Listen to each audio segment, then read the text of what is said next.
Hello, hello, everyone. It's very nice to be back. Oh, wait, hang on. There we go. Okay. I always forget to take off my microphone from being able to hear it while I talk as well. So it always like makes me get scared when I hear myself talk, like a couple of seconds afterwards. Uh but I hope you're all well. It's been a while since I've been here. You might hear that I'm a little bit choked up at times. I was pretty sick. It really annoyed me because the weekend after a long while of working and traveling, I pretty much ended up getting sick. And it was a long weekend as well, so like my time to relax completely was just taken away from me. Hmm. Okay, I hope me reading will be not too bad because I'm pretty much over the cold. I think my cough is still there a little bit, but what is happening is I'm just getting like my nose is getting a little blocked, and then it's kind of affecting my ability to speak.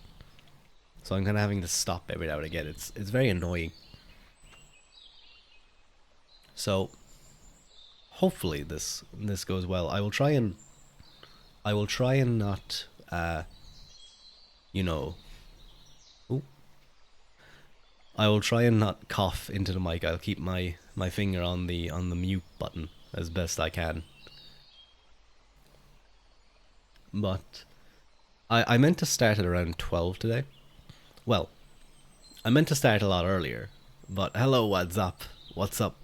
I meant to start a lot earlier, but I ended up watching Dante Daedalus' ECW Elite Tubo Wrestling, which was great as always.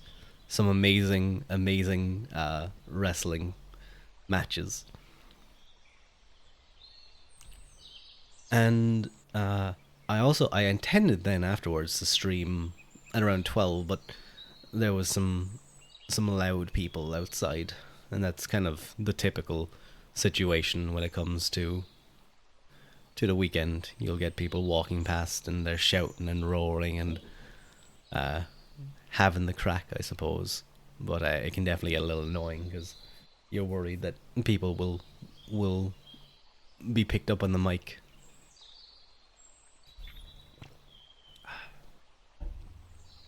How are you, What's up? Are you doing well? And how are you, Last Lot? Welcome in. Thank you. Joined straight away. I had the wrong title. I forgot to update my title. It's been so long since I streamed that I've forgotten how to do anything at all. I'm good, thank you. That's good to hear. What's up? I'm pretty good. Like besides, I'm definitely getting over my sickness. Excuse me. Every time I like kind of suddenly stop talking, I'm either like kind of anticipating a cough or am coughing. So not that great, but I'll do my best not to blow out your eardrums. Um, but I guess other than yeah, I wish it was that easy. I could just shoot away. Pretty prepped for the week. That's good to hear. Last a lot. It sounds like you're getting into you've had like a week off now, haven't you? So I would hope that you're nice and prepared for things.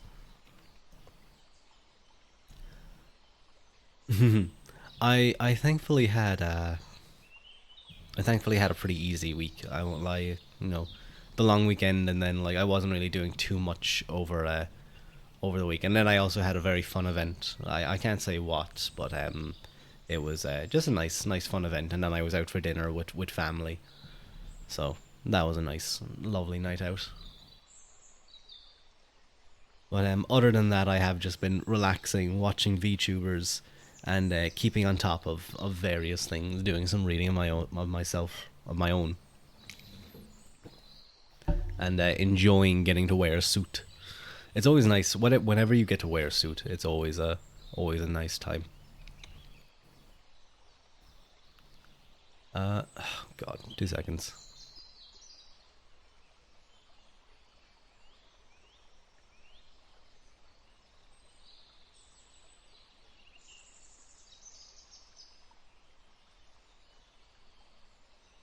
Okay, I'm back. Um, I could hear people talking outside, and I was worried for a moment they were going to get loud, but I think they're just walking past pretty quickly. Gonna go read and listen to this in the background, so I won't type but enjoy the stream. Thank you, WhatsApp. Enjoy your reading.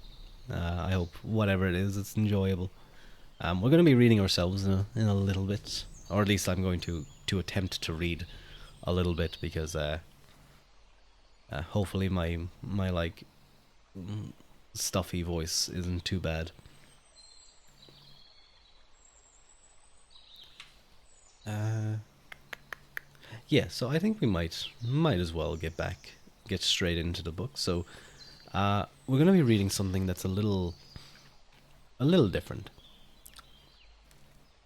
So the last two books that we've read have all been kind of history related. It's been about Troy, it's been about medieval times. And the medieval book kind of touched on various things at times. It touched on little bits of philosophy.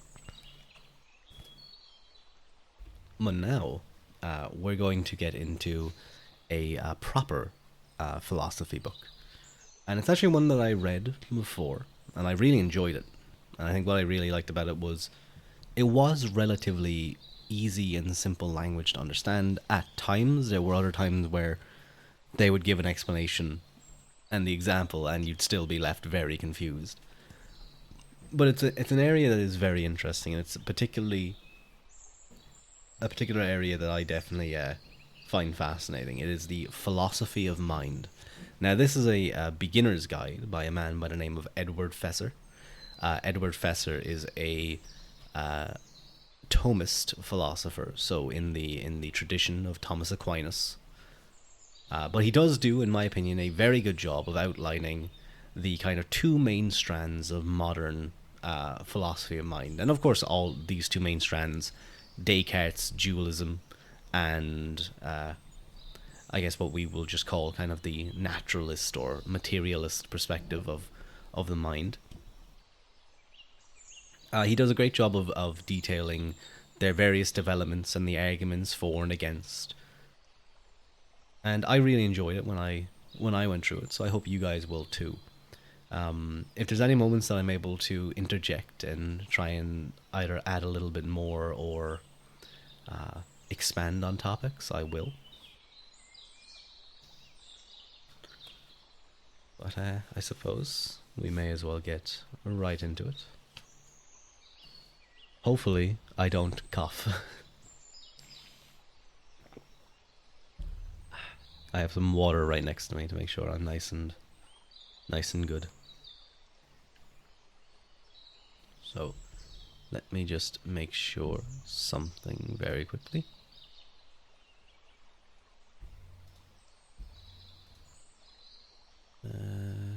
Okay.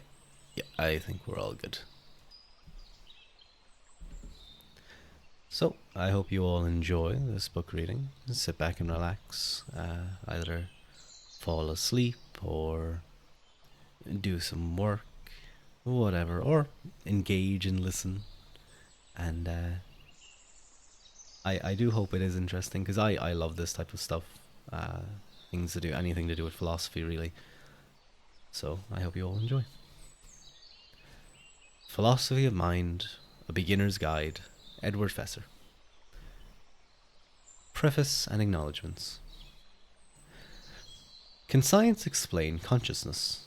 Is the mind nothing but the brain? Do you have an immaterial and immortal soul, inaccessible to science and knowable only via metaphysical inquiry? Is there an ultimate and absolute difference between man and machine? Can computers think? Could there be conscious robots? These are some of the questions we will be dealing with in this book. They are among the central issues in the philosophy of mind, a field that has in recent years become perhaps the most active of the various sub-disciplines within philosophy. It is difficult to say anything in philosophy without saying everything. Philosophical issues and arguments are so deep and complex that when you begin to examine any one of them, you will soon find that it is near impossible to come to a settled conclusion without examining many others. This is perhaps even truer of the philosophy of mind than it is of other branches of philosophy. To inquire into the nature of the mind and its relationship to the body is a set out on a course of study that leads almost immediately to general questions in metaphysics and epistemology. So metaphysics is essentially meta, meaning kind of above or after, and physics, of course, being physics. It comes from the topic of Aristotle. So he wrote his book called Physics, and then he also has a book called Metaphysics. And essentially, metaphysics you could conceive as like the grounding of physics. Now, some philosophers completely ignore what metaphysics is. Metaphysics looks at the most general aspects of being. As Aristotle put it, it is the study of being qua being, rather than the study of, say, physics in the way we would use it, where we would say the study of being qua physics in relation to things like gravity or particles. If you were a biologist, you would study being qua biology of living things, while metaphysics takes the most general approach. Now, some would argue that metaphysics is useless. Some would see them as one of the most fundamental things. And epistemology is essentially the philosophy of how we come to have knowledge.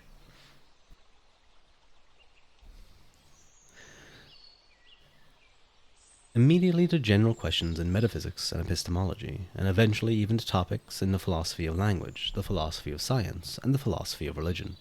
This, as the reader will soon discover, is one of the themes of this book. An introduction to the philosophy of mind cannot fail to be, to some extent, an introduction to philosophy in general. The book is, nevertheless, an introduction. No prior knowledge of the subject is needed in order to understand it, and though we will occasionally address certain technical issues, these have been kept to a minimum and have been made as reader-friendly as possible.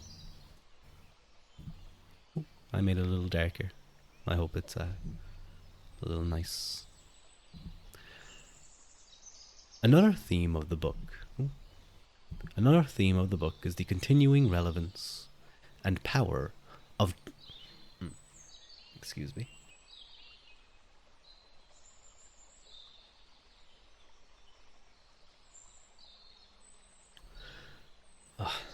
The cold is still kind of messing with me. Is the power of non-materialistic approaches to the philosophy of mind. To be sure, materialism, the view that the mind can be fully accounted for in terms of purely physical processes of the sort studied by the natural sciences, is today the dominant tendency in the field. But this is, perhaps surprisingly, a very recent development. Until the 1960s, materialism was a minority view among philosophers interested in the nature of the mind. Even among philosophers like C.D. Broad, Karl Popper, Bertrand Russell, who understood and greatly admired modern science, and who were irreligious, or even anti-religious, in outlook. While there are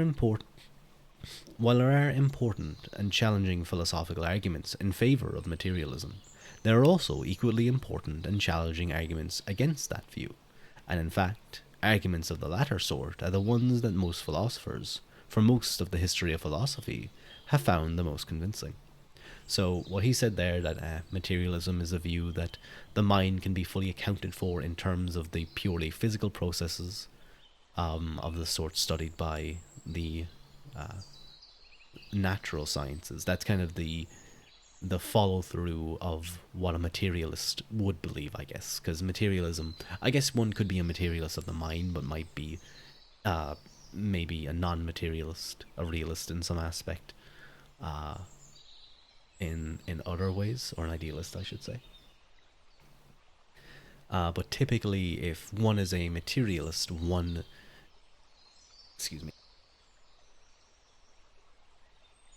will typically kind of believe that... How will I put it? They will typically believe that the only things that exist within this world, or the only things that exist are material things. Now that might be kind of a difficult idea to get around, but like if you just think of it like, oop, sorry. So it's typically, yeah, it's the belief basically that the material world that we live in is the only thing that exists, and its movements and what have you.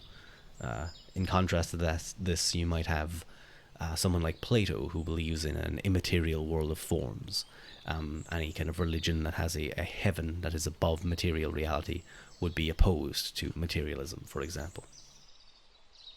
So you can see why holding such a view then would lead one to view that the mind just is the brain, or can be explained by the physical processes of the brain, which is a distinction, and the Edward Fesser does get into it later on.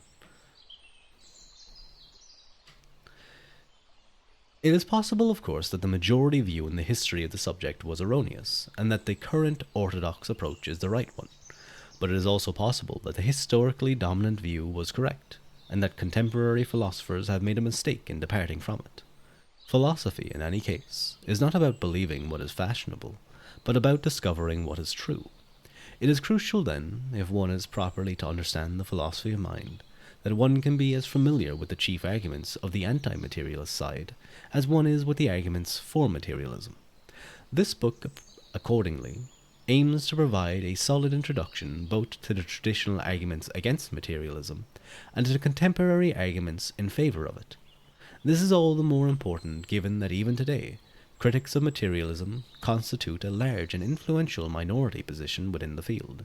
It is time an introduction to the subject reflected this fact, and avoided the excessive materialist bias that has become all too common in introductory volumes.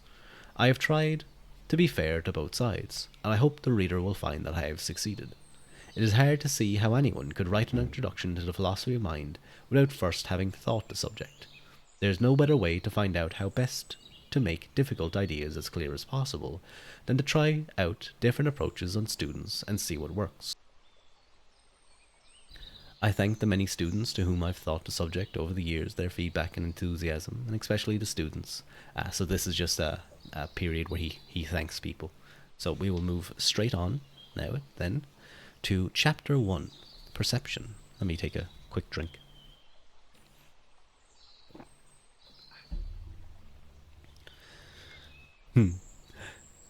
You just started reading this book, and you've all just started listening to me read this book.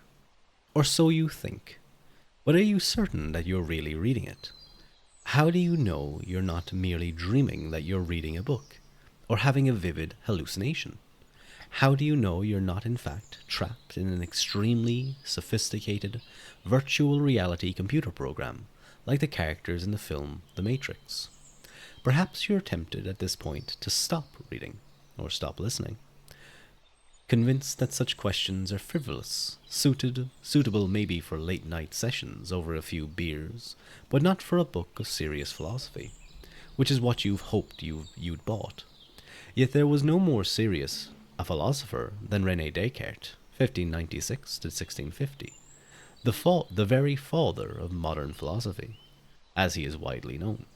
And he took these questions, minus the Matrix reference, obviously, to be of profound significance, for they formed, in his view, the starting point of a line of inquiry that not only lays the foundation for scientific knowledge, but also reveals the true nature of the human mind and its relationship to the material world, culminating in nothing less than the establishment of the immortality of the soul. As we will see, philosophers disagree over whether Descartes was right to think these things, but few would deny that his arguments are powerful and as worthy of consideration today as they were when he first put them down on paper. Nor can it be denied that, whatever one ultimately thinks of Descartes' views, they have set the agenda for modern philosophy in general, and philosophy of mind in particular. For these and other reasons, we will do well to have made him the starting point in the study of mind of our own.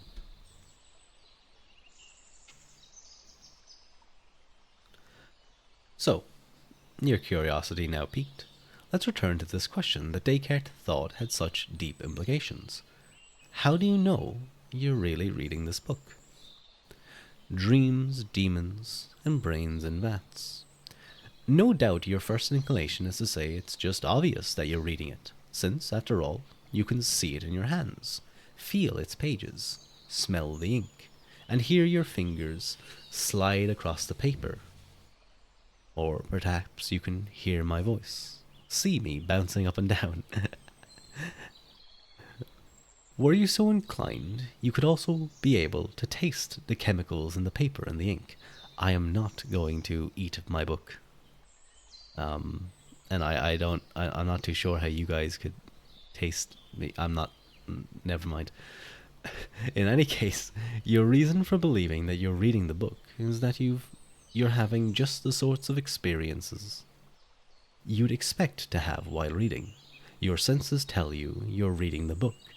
Therefore, you must be reading it. Nah, he's right. Gotta taste the screen. No. Don't lick your screen, laughs a lot. Or possibly the headphones. Don't lick your headphones either. That's icky. You'll get like an ear infection.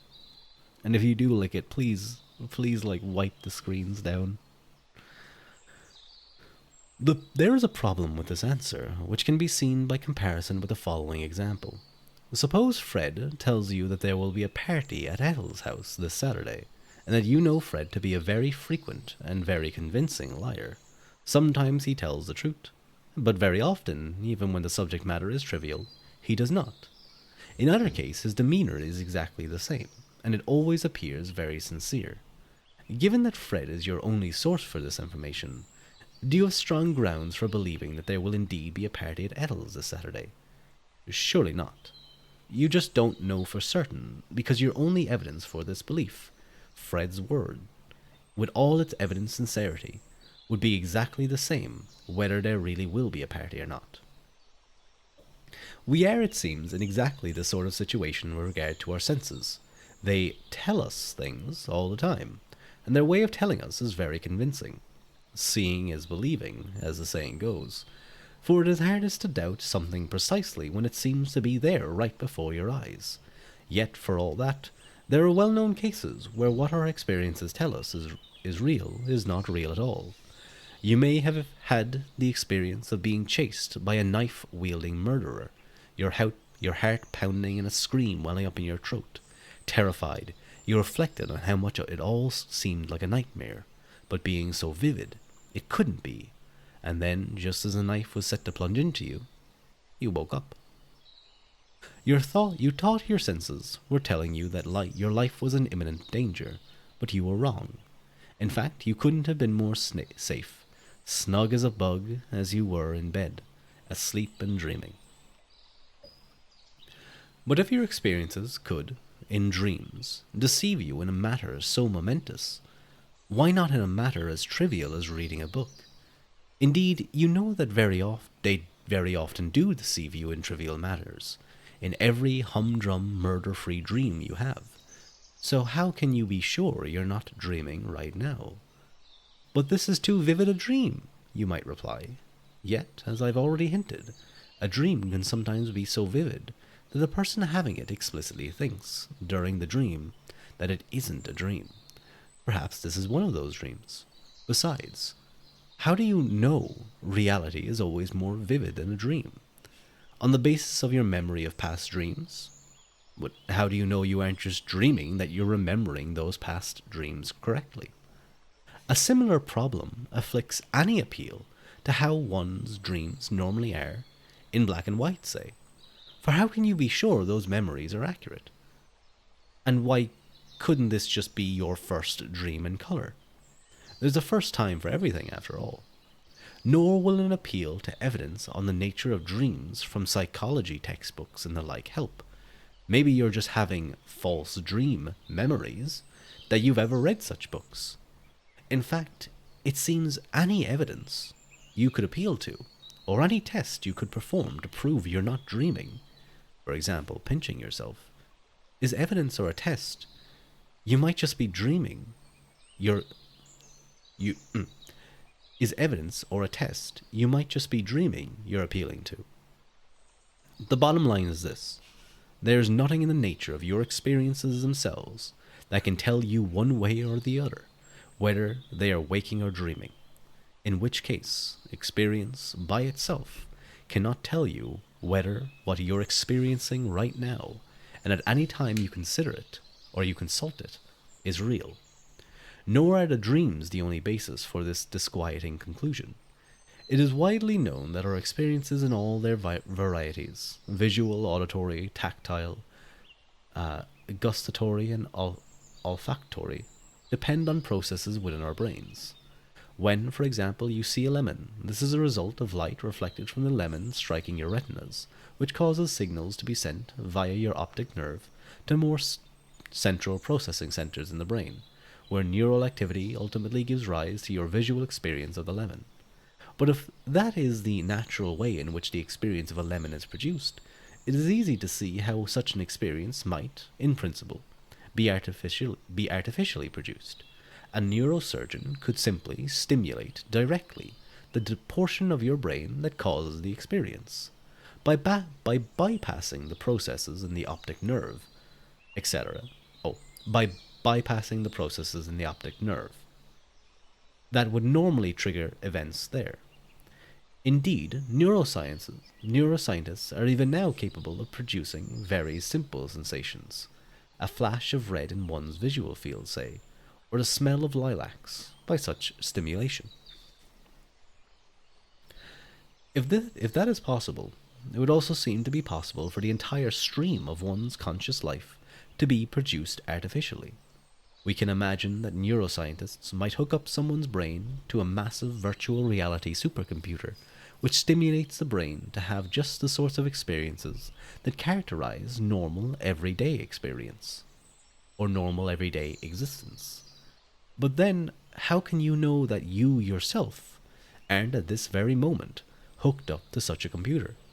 You feel sure that you are reading a book, but maybe you're really just a disembodied brain, floating in a vat of nutrients in a laboratory somewhere, the subject of a bizarre experiment by some mad neuroscientists who are causing you to have the experience of reading a book, along with all the other experiences you are now having, or have ever had. Perhaps they are chuckling at this very moment at how amusing it is to have just given you the experience of reading about them. It was Descartes who introduced the dream argument into modern philosophical discussion, and though he did not discuss the brain in a vat scenario, he did also present another, perhaps even more chilling possibility. You might find it reassuring to think that even if you are really dreaming at this moment or are a disembodied brain hooked up to a virtual reality machine, this would still all occur in the context of a physical environment that exists independently. Perhaps you can't know what exactly is going on at any given moment, but at least it is there. At least, that is, there is a bed you're sleeping in right now, or a laboratory somewhere with chuckling mad scientists. But what if not even all of that were real? What if you were nothing but a disembodied soul, with no physical body or brain at all, and the only other thing that exists is an extremely powerful, evil spirit, a demon who spends its time putting into your mind all the experiences and thoughts you've ever had, every place you think you've ever been, every person you think you've ever met, the physical universe itself. None of it is real, just a massive, ongoing hallucination. How could you prove this isn't what is happening to you? As with the dream scenario, it seems you could have no evidence that it isn't, for any evidence you appeal to could be evidence the demon itself has manufactured. Descartes took arguments of this sort to tell us something important about the nature of perception, namely that there's a gap, potentially at least, between the appearance of the world that it presents to us and the reality outside. In perception, we know that appearance immediately and intimately. What we know of the reality is another and more problematic matter. Let me read that again. In perception, we know that appearance immediately and intimately. What we know of reality is another and a more problematic matter. The first and most obvious consequence of this is epistemological. That is, it concerns the nature of human knowledge. The consequence is That consequence is, in Descartes' view, not, as it might first seem to be, that we can't know anything for certain, but rather that what we do know for certain, indeed whatever it is we know at all, can't ultimately come directly from perceptual experience alone. In this, Descartes is opposed to empiricism, the view that all knowledge does ultimately rest on the senses, and also, perhaps, to common sense, which holds that whether or not the senses form the basis of all knowledge, they do at least give us, all by themselves, some indisputable knowledge. Descartes held that the sorts of arguments just considered prove that this can't be right. The senses by themselves are in fact so feeble that they can't even tell us whether we're awake. If we do have knowledge then, and Descartes thought we surely did, it must come from somewhere, namely from pure reason operating independently of the senses, a view about the basis of knowledge known as rationalism. The first thing you know on this basis, according to Descartes, is that you exist. And those of you who might be in any way familiar of Descartes' probably most famous line, it's coming up soon. How?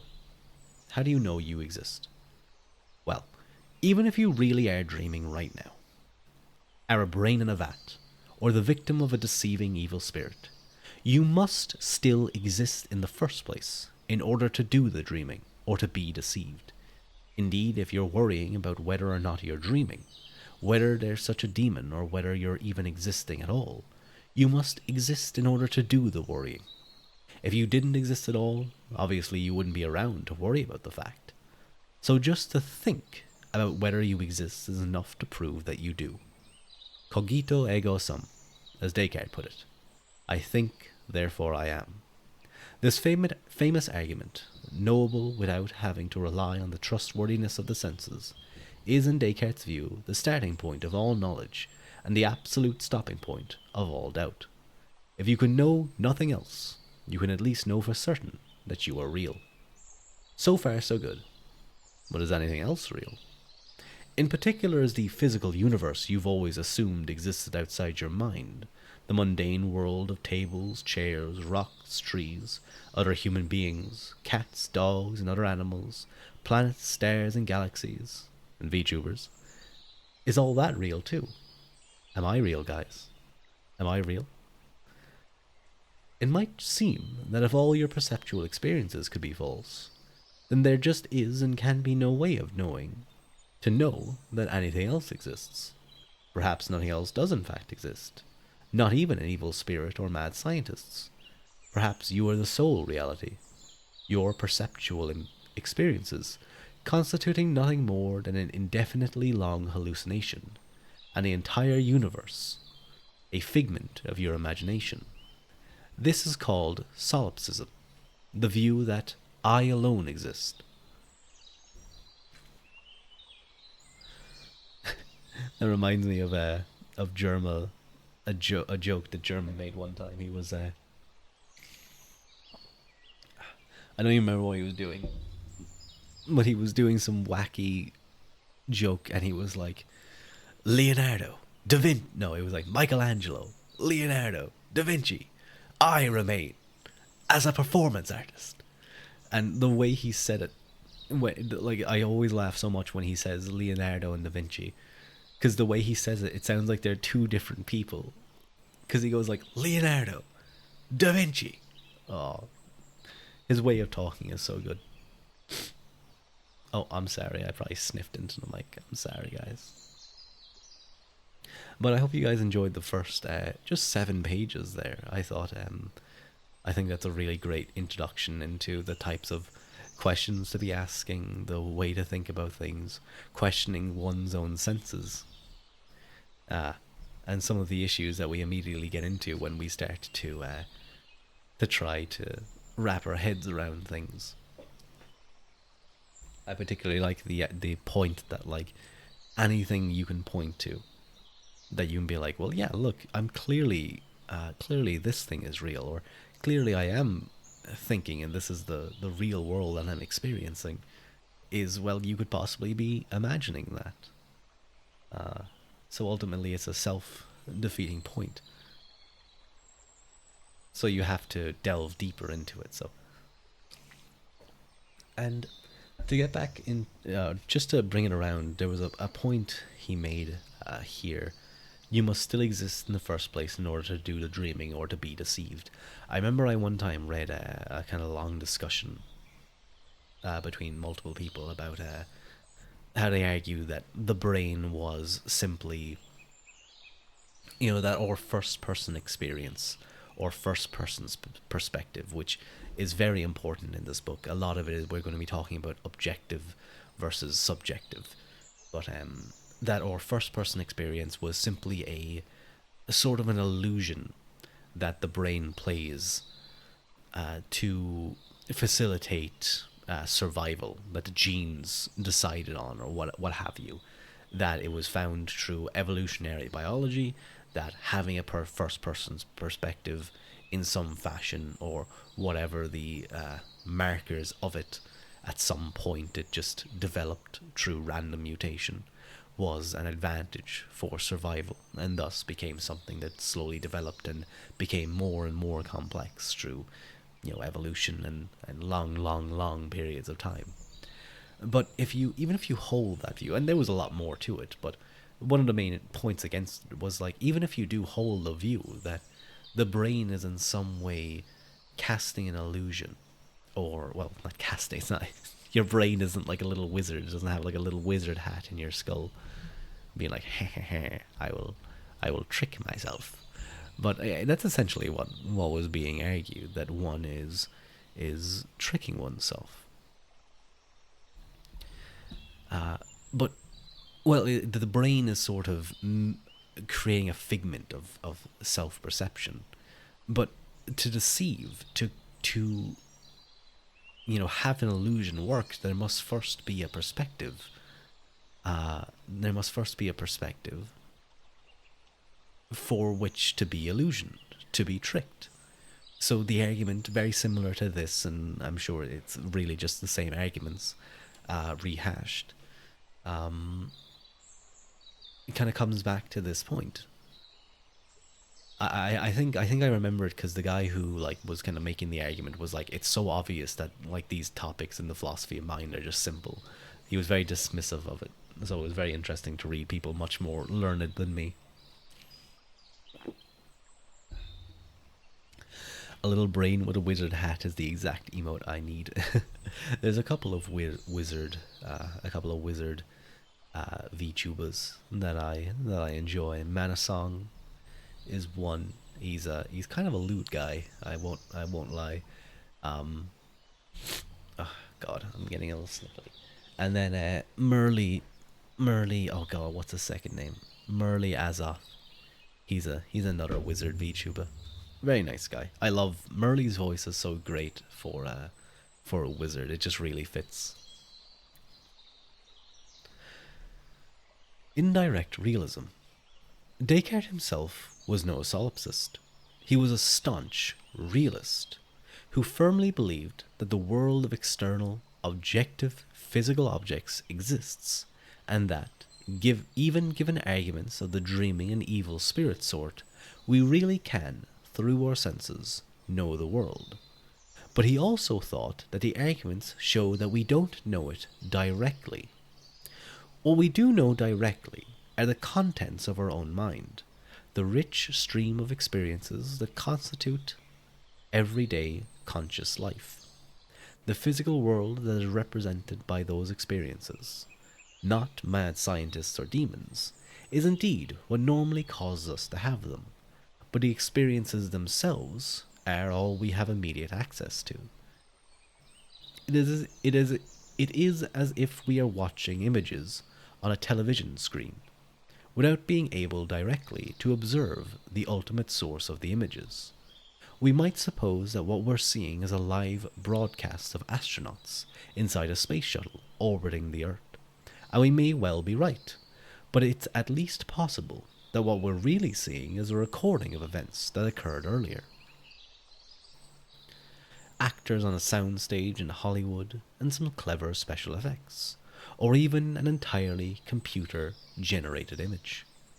No doubt we can find out through some independent source whether it is really a live broadcast, but the fact that we can't know this just from observing the images shows us that we do need such a source, and that what we do see directly cannot be the astronauts themselves, but only a representation of them. Similarly, in perception, on Descartes' view, when a book really is out there and is what's causing you to have a bookish experience, then you really are seeing it, though indirectly, when it's a dream or virtual reality.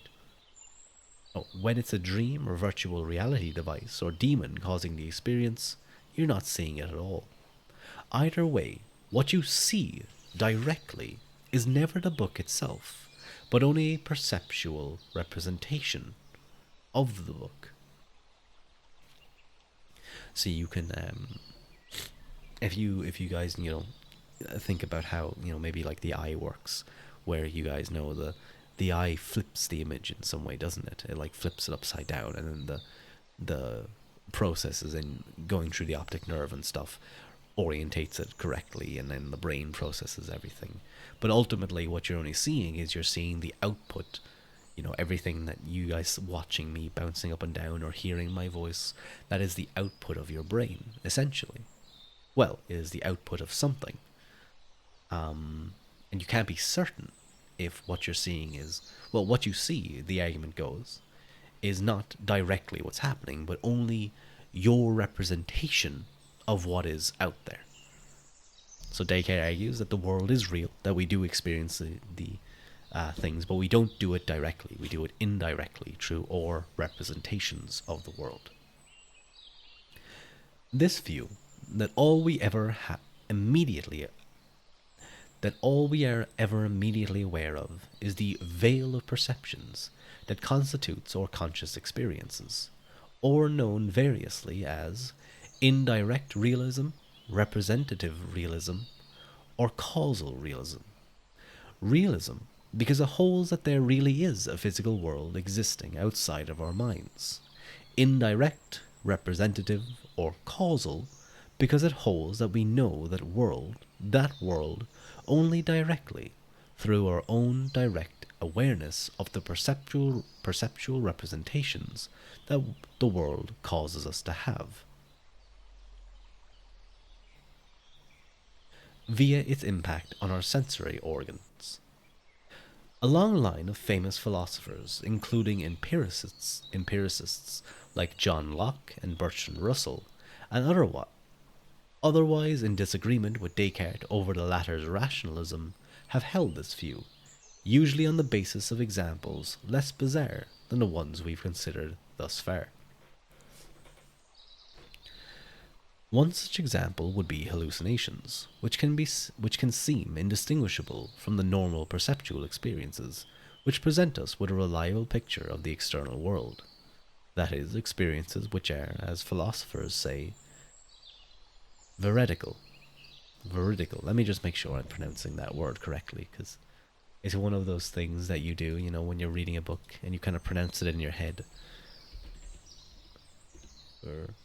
Veridical. Yes, veridical. I was saying it correctly, guys, don't worry. I wouldn't steer you wrong, except when I do.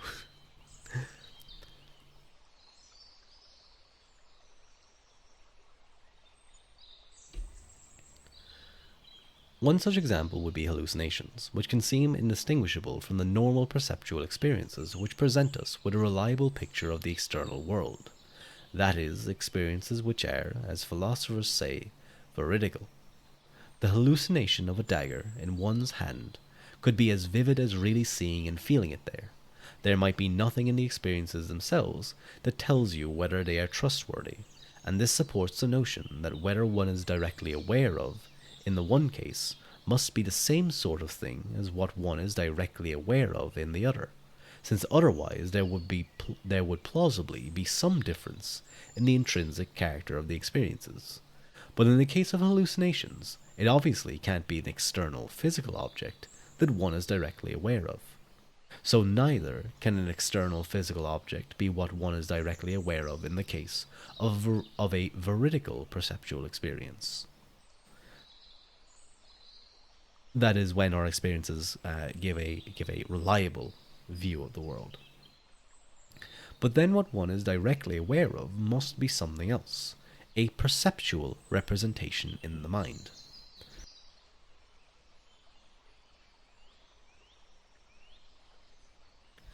There is also the matter of the causal relations existing between perceptual experiences of physical objects and the objects themselves. There is, as implied above, a surprisingly long chain of causes involved in even so simple an experiences, an experience as the seeing of a lemon. Certain wavelengths of light are reflected off the surface of the lemon. Photons travel to your retinas. Rods and cones are stimulated and send signals along the optic nerve. These activate neural pathways in the brain that make their way to the occipital lobe, and after a further flurry of activity, the experience finally happens. So how can your awareness of the lemon fail to be indirect, with all these intermediate steps existing between that awareness and the lemon itself? Moreover, such a sequence of causes occurs over time. In the lemon's case, the light reaches your eyes virtually instantaneously, but in the case of looking at the sun, the light takes a full 8 minutes to reach your eyes, meaning that what you're seeing now is the sun as it appeared 8 minutes ago. The light from the star Alpha Centauri takes over 4 years to reach us, and light from other celestial objects takes much longer. In many cases, so long that some of the objects we see in the night, in many cases, some of the objects that we see in the night sky no longer exist. Hello, Haru Drown Check.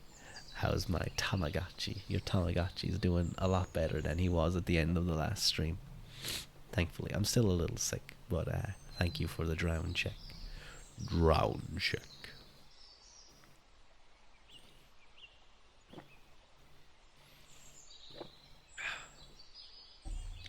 I am still a little bit sick, and thank you, Lass, a lot for the stretch as well.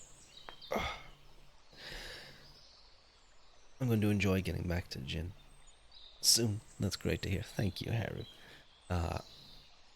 I'm still a little bit sick, but I'm pretty much over it. It's less that I'm sick, you know. It's I think my throat is still just sensitive, or what would we call it, irritated, and then my body is still like fighting, like in fight mode. So like my nose is like blocked because it's like there could be germs here. We don't like germs, so it's in fight mode, and it's making me like stuffy.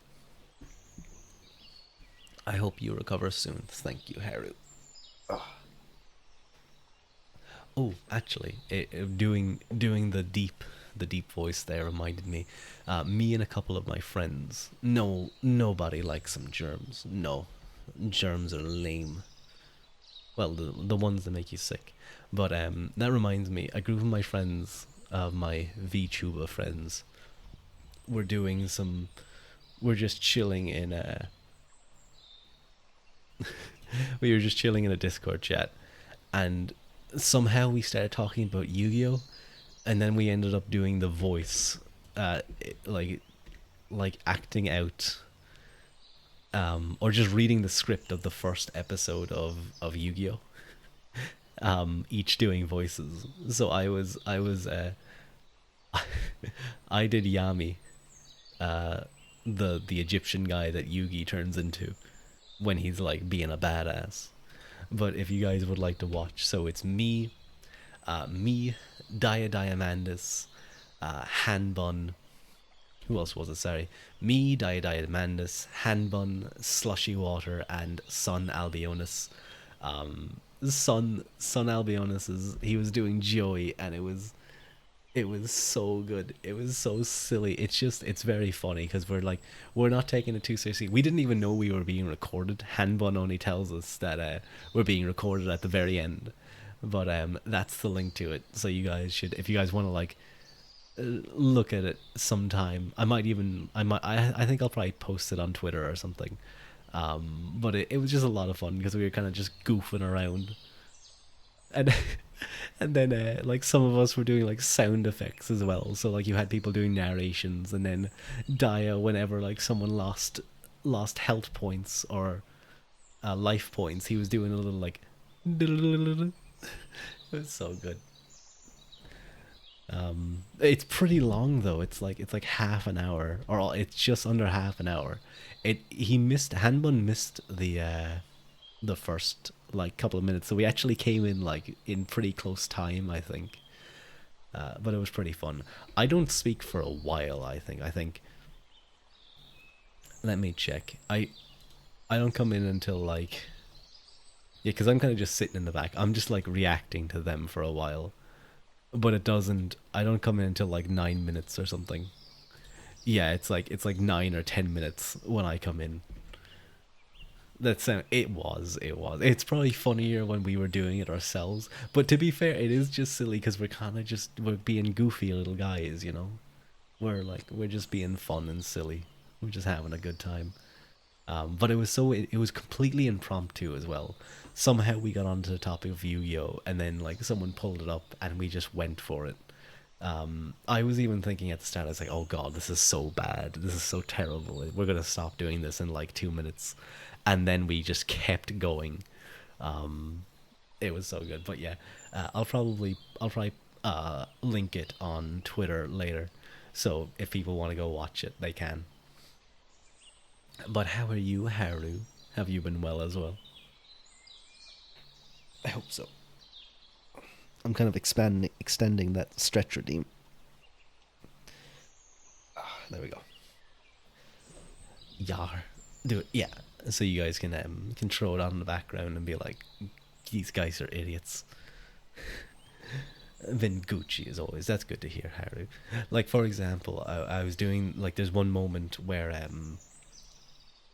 Yami has like a glowing eye on his forehead, and when it got to that, like Hanbun read out I think it was Hanbun or one of them read out that like his thing was glowing in the center of his forehead, and I was like, oh shit, is it? Wait, I was like, no, you.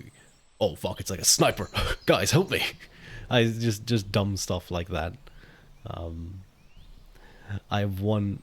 I've 1 week vacay. Nice. Love. Oh no, 6 hours of sleep. You can finally get some sleep. You're not even meant to get 6 hours. It's meant to be 8, Haru. What are you doing? Get more hours of sleep, please.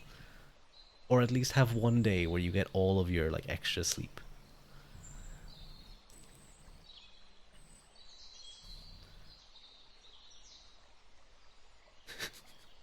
Um, but yeah.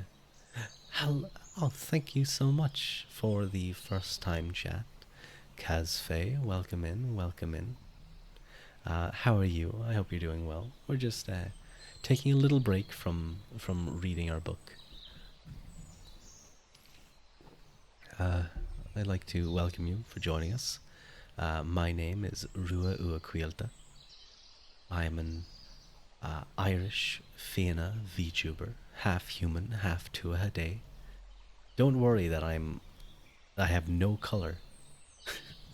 It's okay. It's normal for now. 8, I cannot. After 6 hours, I just dead and go on a whole day sleeping. So like you have to get up. I'm doing good. What book are we reading? We're reading. We're about 8 pages in. Philosophy of Mind, a Beginner's Guide by Edward Fesser. So he's just kind of gone over Descartes' philosophy. So yes, we're doing. It's a little bit. It's not too heavy, but what I think I might do if I have time later, I will make a little like PowerPoint slide, or maybe I'll do like a little drawing or something, but something that can kind of keep track of some of the thoughts. and some of the terminology and things, so I can like jump back in and pull that up. Because if people come in and we're halfway through the book, I'm gonna be like, oh god, there's so much to explain. Eating fries and ice cream while listening to you. Ah, that sounds very comfy. Sounds like a unique book. Well, I'm big into philosophy, and it was a book I read recently enough. I knew random Ruadh draw. No, it wouldn't be drawing. I would no, absolutely not. I do not draw. I've always been terrible at drawing, but it would be more like I just do like little boxes and be like this topic relates to this topic, which relates to this topic. It would look more like a brainstormy thing, but probably a PowerPoint would probably be better off. Um, but I don't mind if some people work away while listening to me. Other people read their own books while I'm reading in the background. So if you want to put me on as like background white noise, that's always nice. I suppose it's nice to relax. And if you are interested in things like philosophy of mind, then I'd hope you would enjoy. So we basically just got asked the question of how do you know that everything that you're experiencing right now is real? How do you know that you guys listening to my voice is real?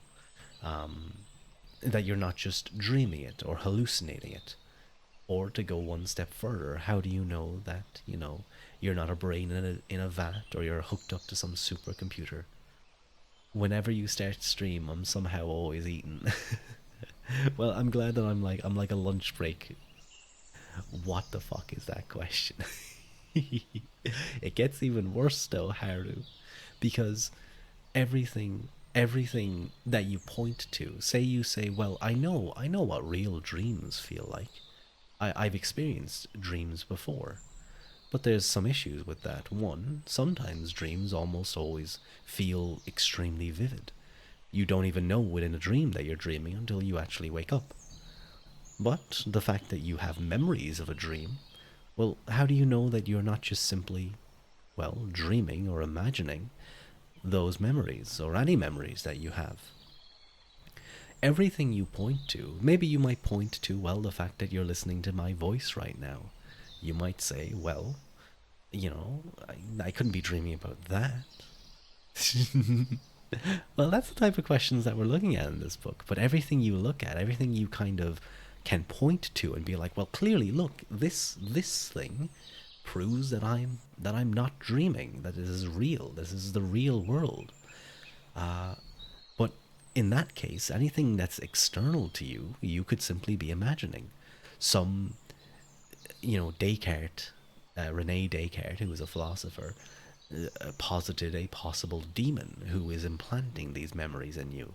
We can imagine our brain in a vat or a laboratory, or we can imagine in the case that we alone exist, that only we exist, and we imagine everything that happens, that everything we experience is our own minds just coming up with things. Now, if that was the case, I'm going to be honest, and that's what we call solipsism. I'm dreaming Ruadh ain't real. He's just a Tamagotchi inside a computer. Yep. Yep, yep. You need to pay $5 to feed me premium food for me to level up. Get out your wallet, Haru. It's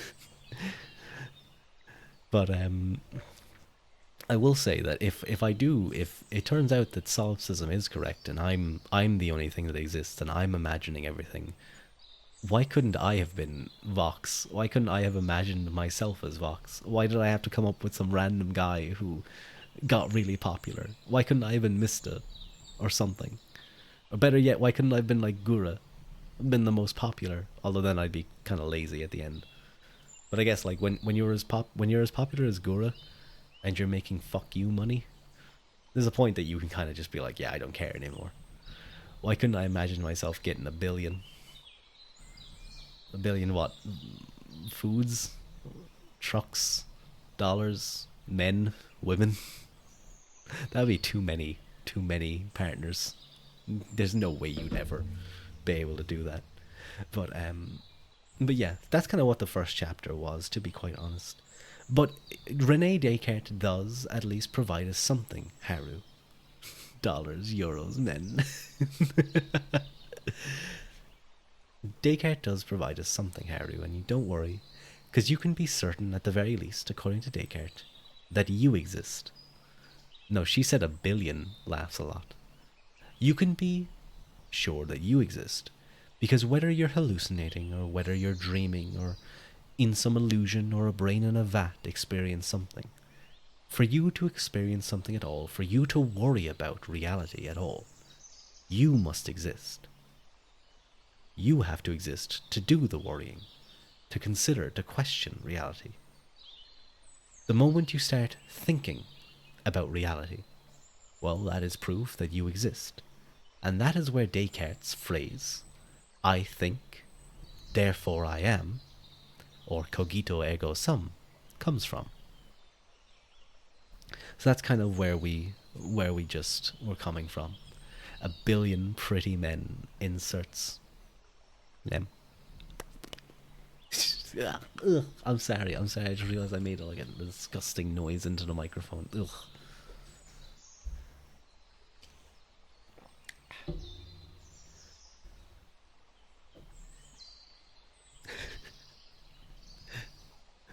Oh God, the not safe for work. If you want a billion pretty men, just go on to not Haru, Sasa's not safe for work, not safe for work, uh, thing on his Discord.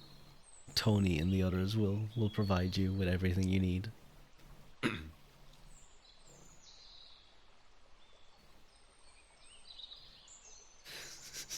Don't die, Haru, please.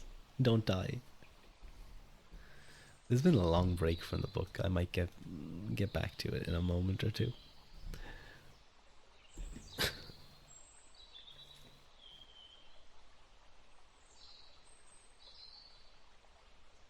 Motaro serving every day. I pop in every now and again to see if there's anything, and I usually just leave immediately. No, don't die, Haru. Please, I need you as a viewer. You also matter as a person, don't worry, but if you're going to die, at least leave your computer on my stream.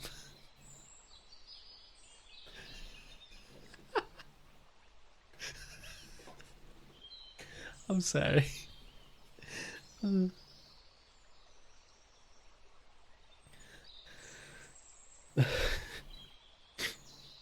Okay, where were we?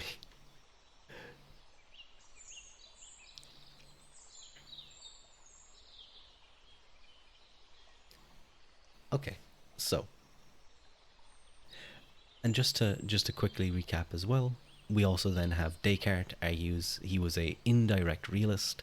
He was a realist in the sense that he believed that the physical world that we experience outside of our minds does really exist, but indirect, we experience it indirectly because the only way we actually experience the world is through the representations that our brain makes of it. So we don't actually directly experience, you guys don't directly hear my voice, you hear the representation of my voice through the processes of your brain, through how you perceive it. So that's what indirect realism is.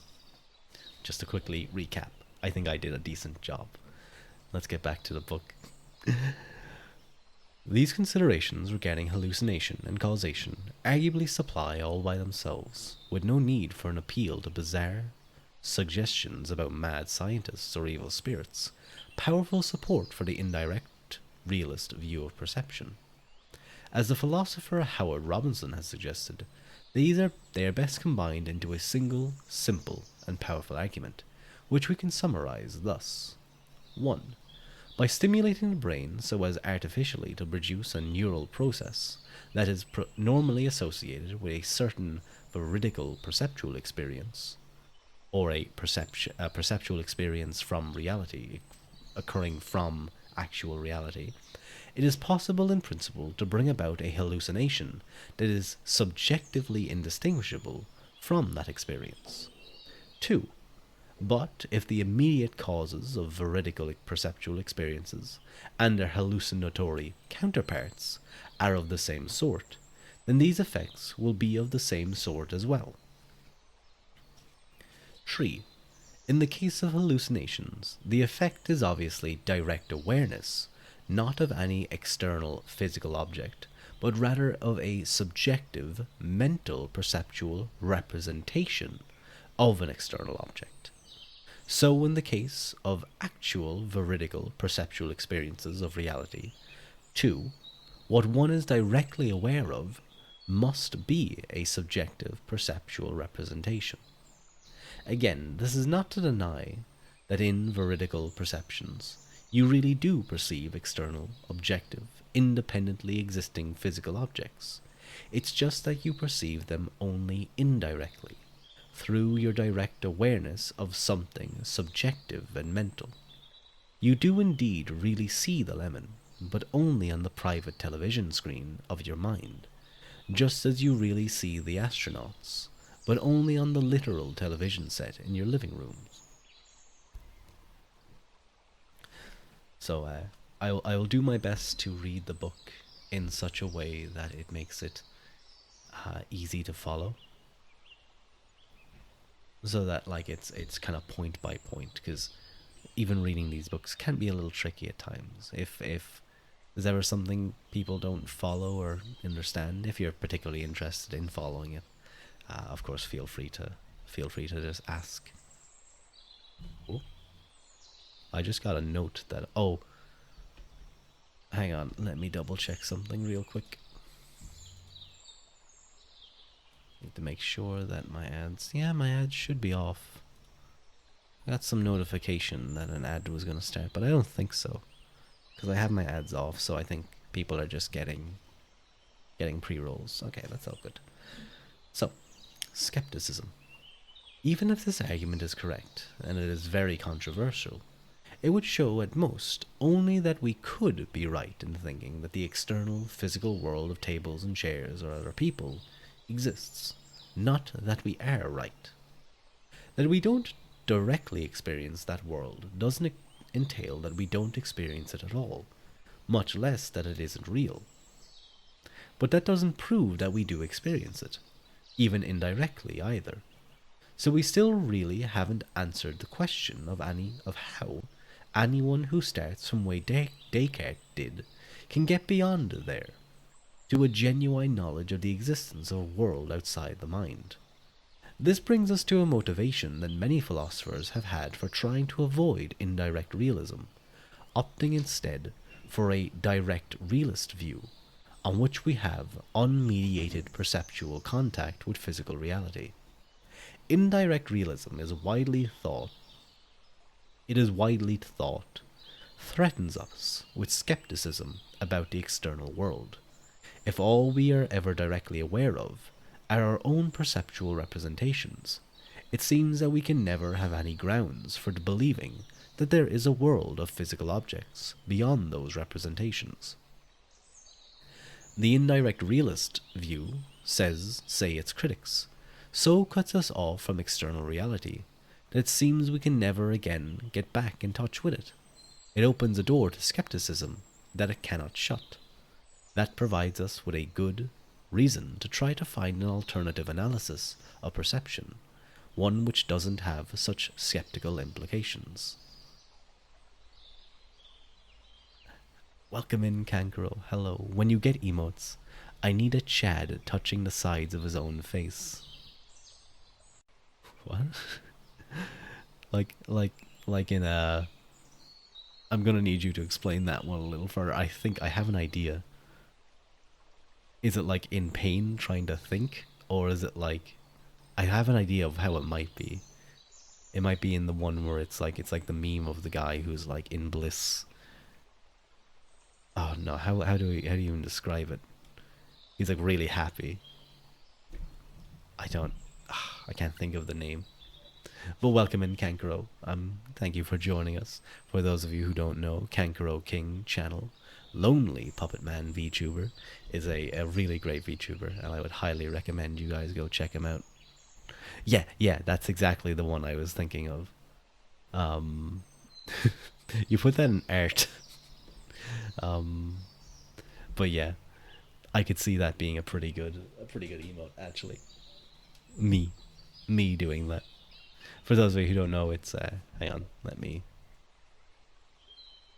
I'll pull it up real quick. I'm gonna call it face rub. He's talking about this silly little guy here. Oh,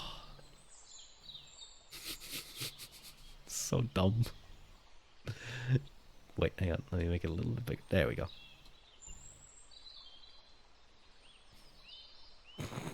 Okay, okay. Remove. Get back to showing my face. But yeah, I feel like once I have my actual model, I can then start like looking into logos and maybe stingers and stuff, but primarily definitely emotes. But it may be that there is no such alternative analysis. For, as Michael Lockwood has pointed out, it is simply false to suggest that the threat of skepticism is unique to indirect realism. What gives rise to the skeptical problem is the fact that it is logically possible that your experiences could be just as they are now when you take yourself to be reading a book, yet you aren't really reading it at all, but only dreaming or hallucinating, or being deceived by an evil spirit or mad scientists into thinking that you're reading it. And this fact holds regardless of whether indirect realism or direct realism is true. Let our awareness of physical objects in veridical perception be as direct as you wish. It is still an open question whether, in any particular case where you think you're having a veridical perception, you really are, or can be justified in believing that you are. The facts about hallucination, the causal mediation between our experiences and the world, the dependence of perceptual experiences on events in the brain, facts that no one denies, these are what make skepticism possible, whether or not they also support indirect realism. So the suggestion that indirect realism must be rejected because it would lead us into a skeptical problem seems to cut little ice. That problem is with us, whatever position we take. It poses no difficulty for the indirect realist that it doesn't also pose for everyone else. Indeed, it might even be argued that an advantage indirect realism has over direct realism, vis-a-vis skepticism, is that it better accounts for why there is a skeptical problem in the first place. If we're never directly aware of anything but our own perceptual representations, it is perfectly understandable that there should be occasions when we think there are external objects corresponding to those representations when there are not. The fact and nature of hallucinations and the like becomes intelligible. For if we are usually directly aware of external objects, it is puzzling why we should sometimes have experiences that are just like the veridical ones, that is, experiences of actual external objects, but in which we are not aware of any external objects at all, and why these non-veridical experiences should be so much like the other ones, or the real ones. For these reasons, indirect realism might have greater explanatory power than direct realism. Essentially saying that if you take a direct realist perspective, that we have a direct experience with the things of the external world, then the fact that we sometimes have hallucinations seems to be more puzzling than the indirect realist view. Defending indirect realism against the charge that it uniquely threatens us with skepticism still leaves unanswered the key question, which is, once again, whether there is any way to answer skepticism and justify the belief that there really is an external physical world beyond one's experiences. Descartes answered skepticism by appealing to the idea of God, an idea that one finds within one's own mind, whether or not that mind has any contact with an external physical reality. Descartes took the view that the existence of God could be proved via several of the traditional theistic arguments, but to prove God exists is to prove that an all good being exists, and such a being, though he might allow one to make a mistake from time to time, so as to learn from it, would not allow one to be mistaken in general, for that would be contrary to his goodness. But then it follows that he would not allow one to always be dreaming, or deceived by an evil spirit, or whatever. Therefore, if one's senses lead one to believe in the reality of an external physical world, there must really be such a world. To do Descartes' argument justice would demand, among other things, a careful evaluation of the case for God's existence, but that would require a book of its own, and it would require me to go into that such a topic, which I feel like I would pull back a little bit from, for now anyway.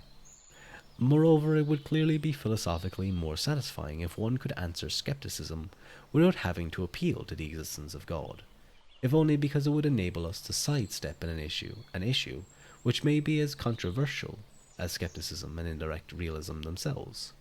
But in the view of many philosophers, we can indeed do so by arguing that the common sense belief that there are external objects corresponding to our perceptual experiences is a kind of quasi-scientific hypothesis that forms the best explanation of those experiences, an explanation that is constantly confirmed by the successful predictions we make on its basis. As Lockwood has argued, this sort of defense is exactly parallel to the scientist's justification of hypotheses about such unobservable entities as electrons. If our belief in electrons can be rationally justified by virtue of their being posited by a well-confirmed scientific theory, then so too can our belief in external physical objects, despite the fact that they are not directly observable. A well-known principle in scientific explanation is Occam's razor, which holds that simpler and more economical hypotheses are to be preferred to needlessly complex ones, because they raise fewer further mysteries and thereby allow us to stay as close as possible to the evidence. If, for example, we can explain the slight wobble observed in a distant star by postulating the existence of one medium-sized planet orbiting it, then we ought not to postulate, instead, the existence of 7 small planets whose orbits are very close to one another. For what reason is there to suppose 7, rather than 6 or 8? How exactly are the orbits of such planets related to each other? How can they be avoided colliding to form a larger body? Perhaps there are ways to answer such questions, but given that we don't need such a hypothesis to explain the star's wobble, and the 7-planet theory raises question of its own, and goes far beyond the available evidence, why bother with it? Hello, Daya. Can you... Daya just comes in here and asks for heartbeat in the middle of a reading stream. Hang on, wait, let me check something. How far are we from the end of this chapter? We're actually very close to the end of the chapter, so I might move over to doing regular ASMR. So maybe, Daya, maybe you will get some heartbeat in a moment or two. In a little bit. But we just have a few pages to do. We have how many? Okay, we have like 5 pages. How does that sound, Daya? Would you be okay with that? Drool. I know, it might be a little dry, it might be a little boring. I'll be right back then. I gotta eat. Go have something tasty. Whatever it is. Go take a little snack. I have a Kit Kat actually right in front of me that's been teasing me. I might go eat it in a little bit. One response to Lockwood's suggestion might be that it violates Occam's razor, for a skeptic could argue that the evil spirit hypothesis is simpler and more economical than the common sense view, and is thus to be preferred.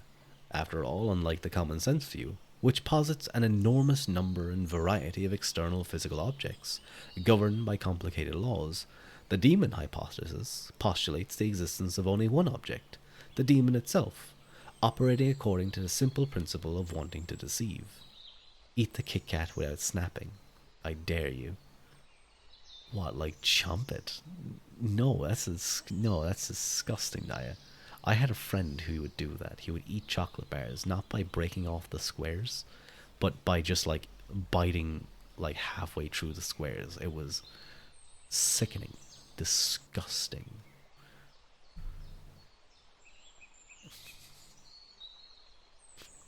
Stop with your pleading emotes. I will probably I will probably have a bit. I will drink some water and then I'll probably have it. Because if I eat now, my mouth will probably get kind of clammy, and that won't be good for reading, I think.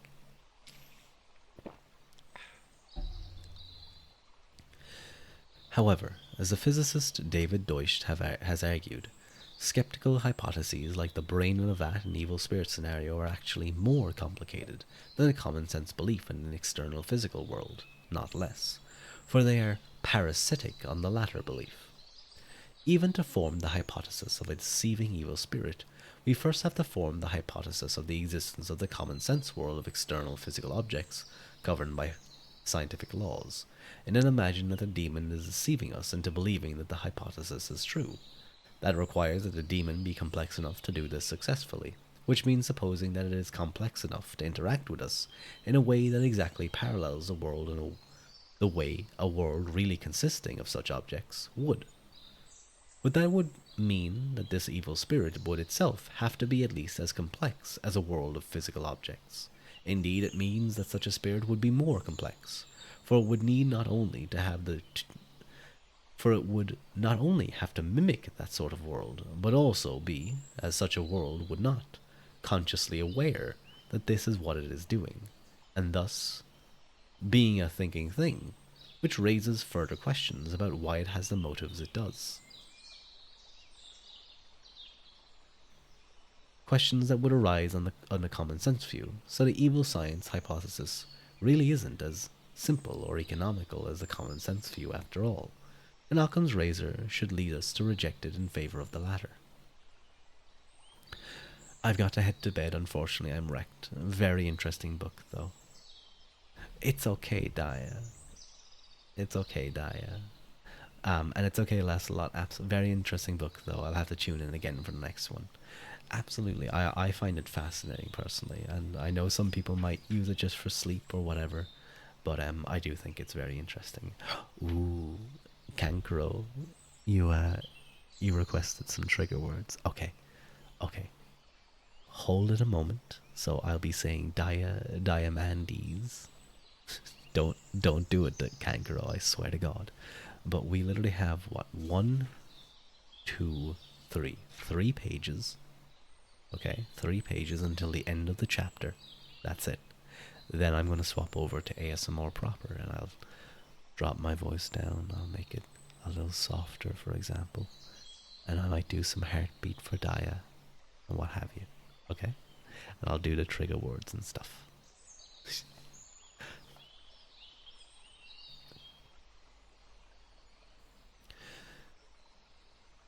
Say so. Why are you say-soing me? I'm being perfectly say-so, Kankuro. ASMR isn't inherently lewd or anything. It is say-so. Intimacy is not lewdness either, as long as it's, maintained or managed. Appearance versus reality. Appearance and reality. Mind and matter. If all that is right, if all this is right, then it is indeed possible to know the physical world outside one's mind really exists, despite arguments about dreams, evil spirits, brain and vats, and hallucinations. As we've seen, consideration of such arguments nevertheless implies that there is a gap between our experience of the physical universe and that universe itself, between appearance and reality, between mind and world. That gap can be bridged, but that it exists at all has important philosophical implications. Having explored some of the epistemological implications, we want now to move on to the possible metaphysical implications of this gap, implications of which are even greater relevance to the philosophy of mind. Is the mind-world gap a gap only in the knowledge the mind has of the physical world, where the mind is nevertheless a part of that broader world, namely the part of it we call the brain? Or is it rather that the mind and the immaterial world are fundamentally different kinds of things, with the mind itself being immaterial or non-physical, a soul or spirit existing over and above the brain? What's going on there? Okay.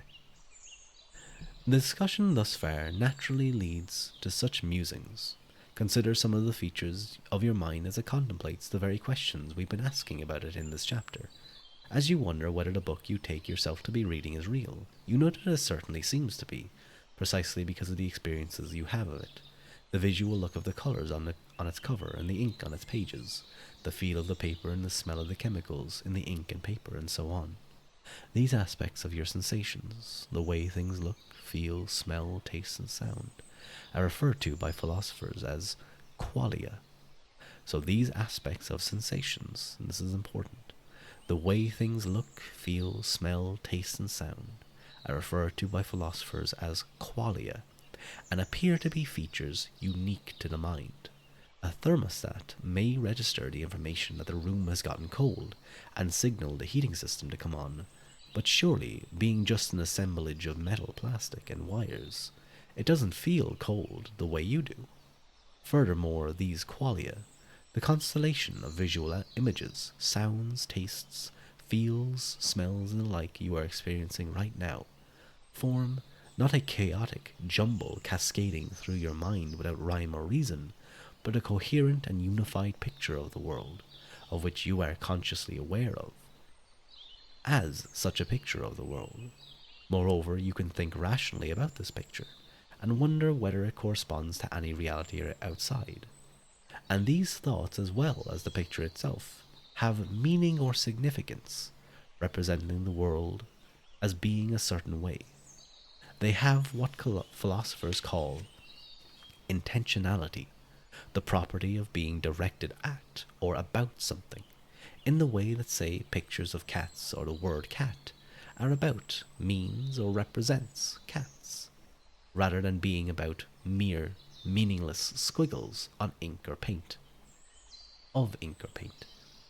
These features of the mind, qualia, and the unified consciousness, awareness of which they are a part, rational thought and the intentionality it exhibits, together compose the domain of thinking subject, whose situation Descartes vividly presents us with in the strange thought experiments with which we began the chapter. The subject it presented with. That subject is presented with a certain appearance of a reality outside of itself, an appearance that reflects a certain point of view on that reality, the first person or subjective point of view of the I, the thinking self, or self who wonders about the outside world, whether it exists at all, what it's like, what relation the self bears to it. This domain of the subject seems very different from the external reality, the physical world revealed to us by modern science. This domain of the subject seems very different from that external reality itself, the physical world revealed to us by modern science, a reality which is objective, mind-independent, devoid of any particular point of view, and thus third person rather than first person, an it rather than an I. It is a world we know from science to be composed ultimately of fundamental particles which have none of the features presented to us in experience, but are colourless, odourless, tasteless, and best described in the abstract mathematical language of physics. And this is no less true of the bodies and brains than of any other part of the physical world. So how could they in any way be the seat of the rich domain of conscious, rational thought through which we know the physical world? How could any material thing, including the grey, squishy lump of matter that constitutes your brain, which seems as brutally physical as a thermostat, have feelings, tastes, smells, and qualia in general? How could it be conscious and aware of itself and its surroundings? And how could it think rationally about itself and those surroundings, or have intentionality? After all, a thermostat's existence surely involves nothing more than the passage of the electrical current through wires, the motion of a needle across a surface, and so forth. There is no consciousness there, no meaningful rational thought, only crude mechanical processes, or mechanism. But how different, really, are the electromechanical signals sent between the neurons of the brain? How are these any less intrinsically meaningless and unconscious than the electricity passing through the wiring of a thermostat. Yet, though it is difficult to see how the mind could be anything purely physical, modern science is often taken to imply that it nevertheless somehow is. That every aspect of our mental lives can be accounted for in terms of electromechanical processes in the brain and central nervous system. How to resolve this tension between what the mind seems to be and what science says it is, or what some people claim science says it is, constitutes the famous mind-body problem, and sets the agenda for the philosophy of mind, all the issues of which tend, in one way or another, to trace back to this basic one. It is, like the problem of this chapter which has led us to it, a matter of deciding whether appearance corresponds to reality. In this case, of determining whether the mind is, as it seems to be, something immaterial or non-physical, or whether this appearance is as misleading as a hallucination produced by Descartes' evil spirit. But if Descartes' revelation of the gap between appearance and reality has led us to the mind-body problem, he also presented a possible solution to it, which is the subject of the next chapter. And with that, we will leave our book. The next chapter is called Dualism, so we'll get into some interesting and fun stuff there next time. But I think I would like to switch over to something more ASMR like, I think. So, let me just real quick.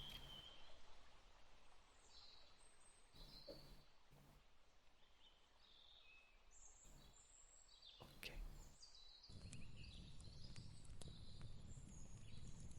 There we go.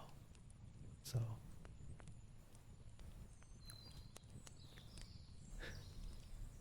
wait. Okay. Let me just do this. There we go. Okay. Alright.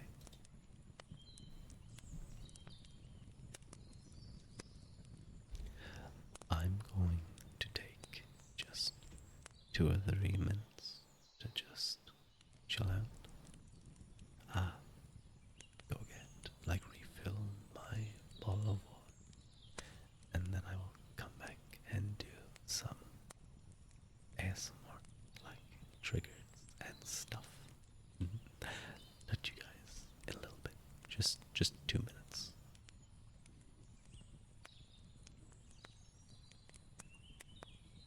That's not what I wanted.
guys heard that, but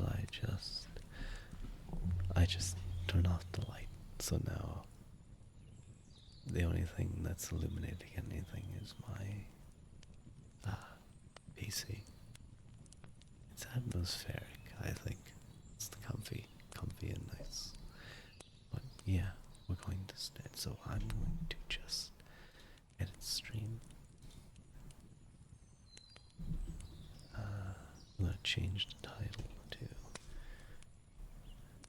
I don't know, ASMR.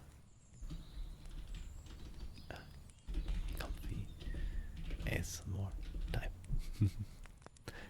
There we go. That, I don't know, that covers me, I guess. So if I drop down, okay. So now I have dropped down the noise removal a bit more, so I think sounds should be a bit better. What type of thing? Well, I don't know if you're still here, Daya. I know you went to get something to eat. So I guess I will do the triggers just in case you were.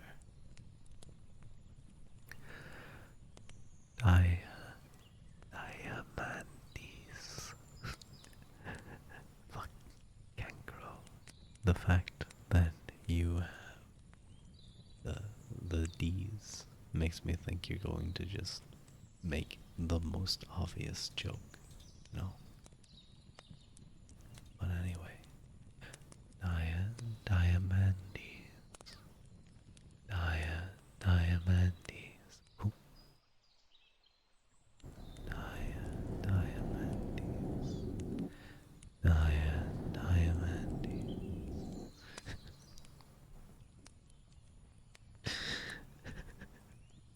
God, God damn it. Can't grow up. You motherfucker.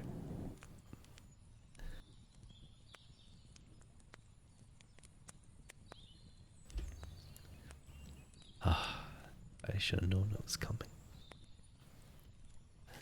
Diamantes. Nuts.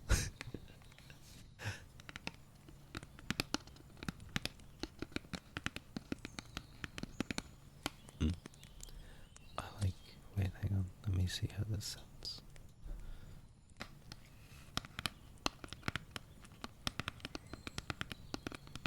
Ooh, that's a nice sound.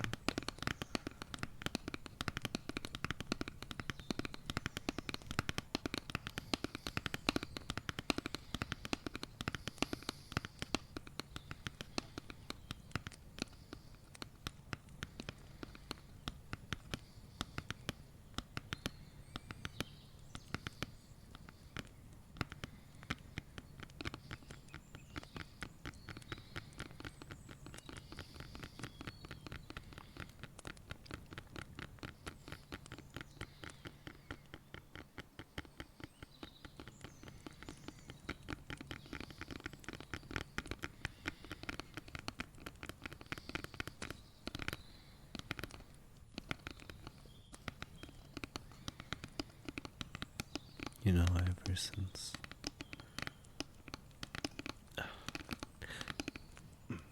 excuse me, ever since I stopped biting my nails, I've actually started taking care of them and they look nice. I've developed a tapping, like, obsession. I need to tap things all the time.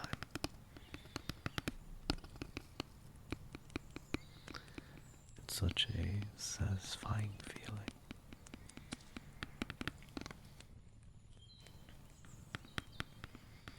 Way too satisfying.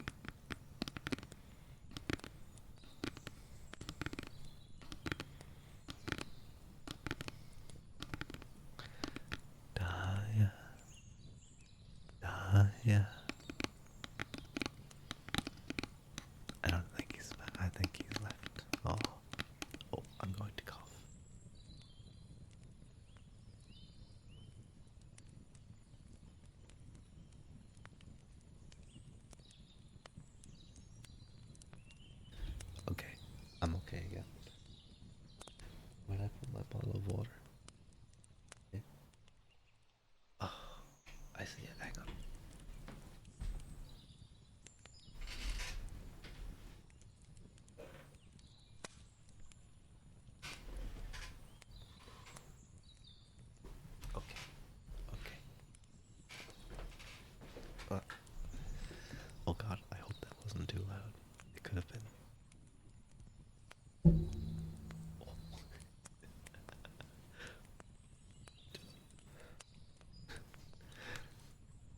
God, when I get a proper mic, you know, one that's like, or not a proper mic, because the mic I have is good, but like a proper ASMR mic, I'm going to be fucked because it's going to pick up so much.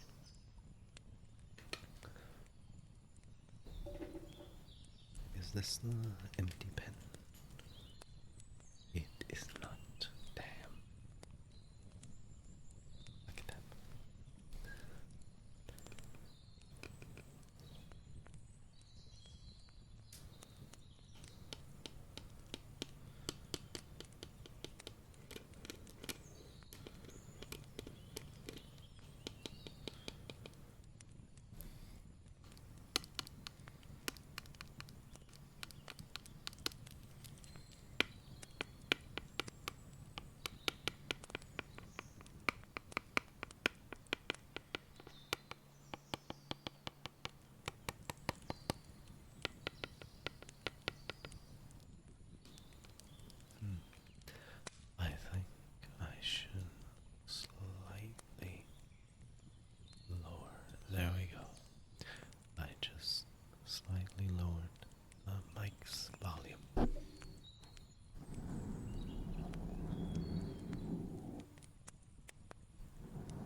tilting it, you know, to make the water move, so that you would get different sounds at different places as I'm tapping. Then I turned it upside down, and some of it dripped down onto me.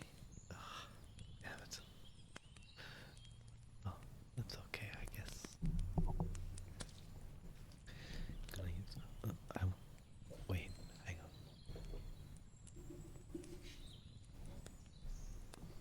I wonder. I wonder what chocolate is like.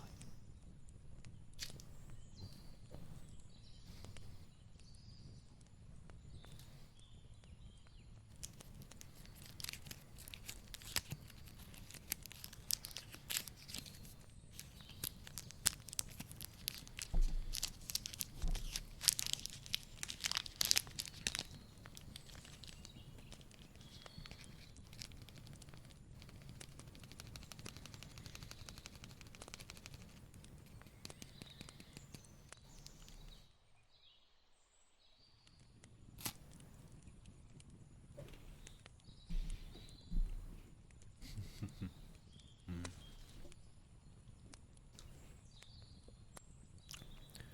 Oh god, oops, sorry. Kit Kits are really good. Really, really good. Ooh. I might, I might have to finish that later. Mm. Yes, okay. Ah,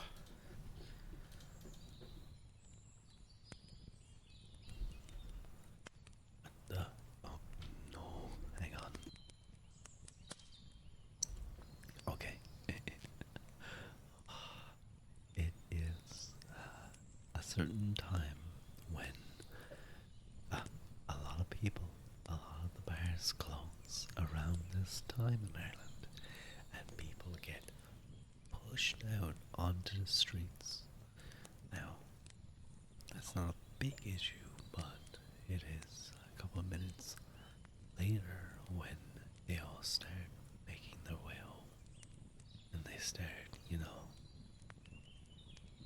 making noise, and I can see uh, places are starting to do that. Yeah. Okay.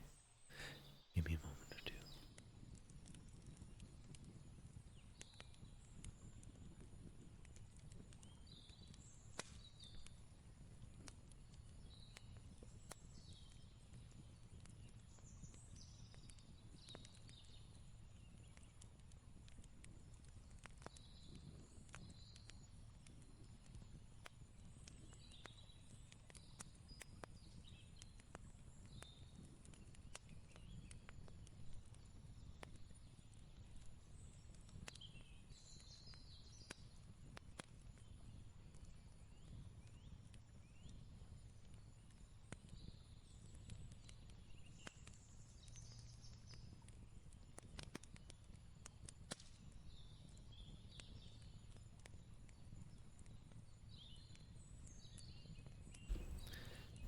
Okay. I saw some people looking down. They look like they haven't a loving night. They were stumbling. Hang on, I'm just going to turn this off. They were stumbling all over the place, and they seemed fairly happy, but they turned on down a different street, so I don't have to deal with them, thankfully. Oh, hang on.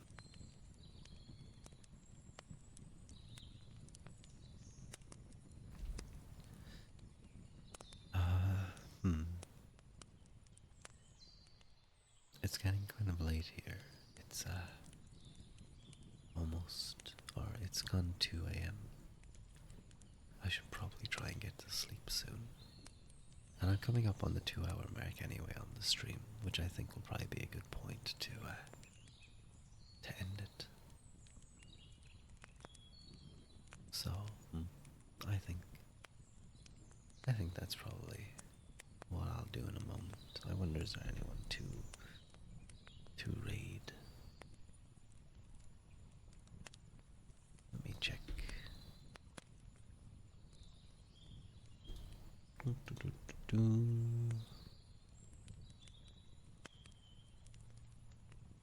Well, I don't have.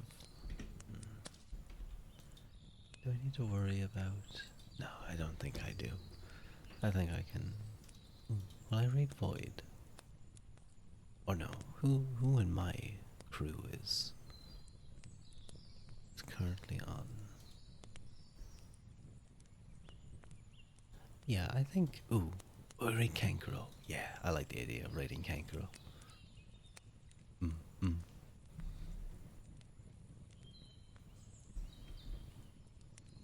Yeah, let's do that. Let's raid Kankuro. So we're going to raid.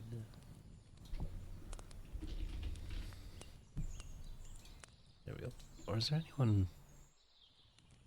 Kenny Darkwood. Yeah, let's go raid Kankuro. Kankuro's a cool guy.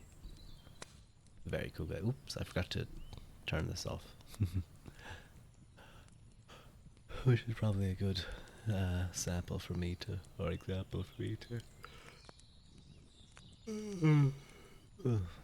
Head to sleep. Head to sleepy. Yeah. So I'd like to thank everyone who came along, who listened to me reading or enjoyed the ASMR in any fashion. Let's go. Ooh, oh no, wait a minute. Hang on. How do I cancel? I think Kankuro is currently. Okay, I unrated him. Let me make sure that he is actually streaming and he isn't just in his going live. Okay, cool. Let's go. Okay. I think I'm gonna stop here. So if you're listening for ASMR, I would suggest. Let me just make sure. Yeah. Okay. All good. Let's go. Let's raid.